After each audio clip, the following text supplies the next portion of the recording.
Salve Maria Santíssima. Vamos meditar um pouco sobre esse tempo de advento, tempo de Natal que se aproxima, baseado no livro Encarnação, Nascimento e Infância de Jesus Cristo. Considera que Deus criou o primeiro homem para ser por ele servido e amado sobre a terra, e para esse fim o enriqueceu de luzes e graças. Mas o homem ingrato revoltou-se contra Deus, recusou-lhe a obediência que lhe devia por justiça e reconhecimento. E em castigo da sua rebelião, esse infeliz se viu com toda a sua posteridade, privado da graça de Deus e excluído para sempre do paraíso. Em consequência desse pecado, perderam-se todos os homens. Envolto nas mais espessas trevas, viviam todos na sombra da morte. O demônio os dominava e o inferno devorava continuamente uma multidão inumerável de vítimas. À vista do estado miserável a que estavam reduzidos, Deus se compadeceu e resolveu salvá-los. Mas como? Não enviará um anjo ou um serafim, mas para manifestar ao mundo o seu amor imenso que tem a esses ingratos vermes, enviará o seu próprio Filho para se fazer homem e revestir-se da carne dos pecadores. Com seus sofrimentos e com sua morte, o Verbo encarnado satisfará a divina justiça pelos pecados dos homens, e libertá-los-á assim da morte eterna, e reconciliando-os com seu Pai, lhes obterá a graça divina e os tornará dignos de entrar no reino celeste. Considera aqui, de um lado, os males extremos em que o pecado precipita a alma, privando-a da amizade de Deus e do paraíso, e condenando-a a uma eternidade de penas. Do outro lado, considera o amor infinito que Deus nos mostrou na grande obra da encarnação do Verbo. O unigênito Filho de Deus virá, pois, sacrificar sua vida pela mão dos carrascos. Morrerá numa cruz, no abismo de dores e desonras, para nos obter o perdão dos nossos pecados e a salvação eterna.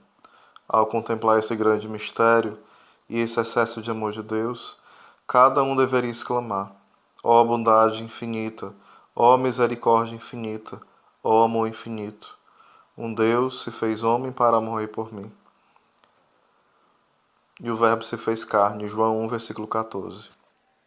O Senhor mandou Santo Agostinho escrever no coração de Santa Maria Madalena de Paz estas palavras: o Verbo se fez carne.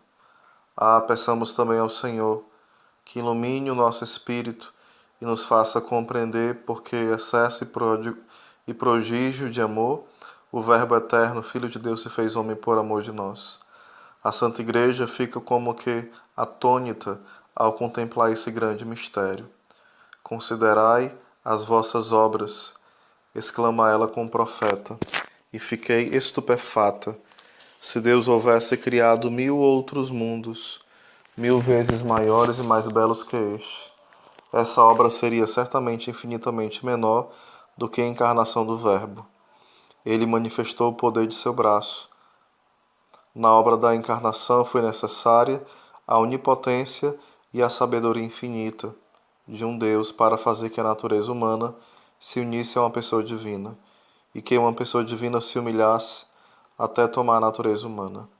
Assim Deus se fez homem, e o homem tornou-se Deus, e estando a divindade do Verbo unida à alma e ao corpo de Jesus Cristo, todas as ações desse homem, Deus, foram divinas.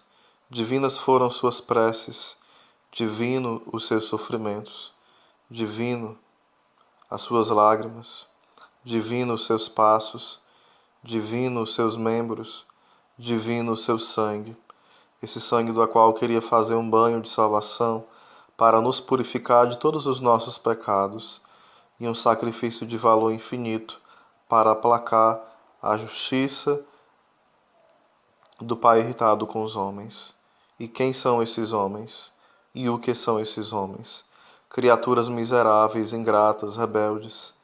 E para salvar esses indignos, um Deus se fez homem. Sujeita-se às misérias humanas. Ele sofre, morre, humilhou-se, fazendo-se obediente até a morte da cruz. Ó Santa Fé! Se a fé não no garantisse, quem poderia jamais acreditar que um Deus de infinita majestade se humilhou ao ponto de tornar-se um verme da terra como nós, para nos salvar, à custa de tantas penas e desonras, à custa de uma morte tão cruel e vergonhosa? Ó graça, ó poder do amor, exclama São Bernardo, ó graça que homem algum jamais poderia imaginar. Se Deus mesmo não pensasse em nulo fazer, ó amor divino, que ninguém jamais poderia compreender, ó misericórdia, ó caridade infinita, que só pode nascer de uma bondade infinita.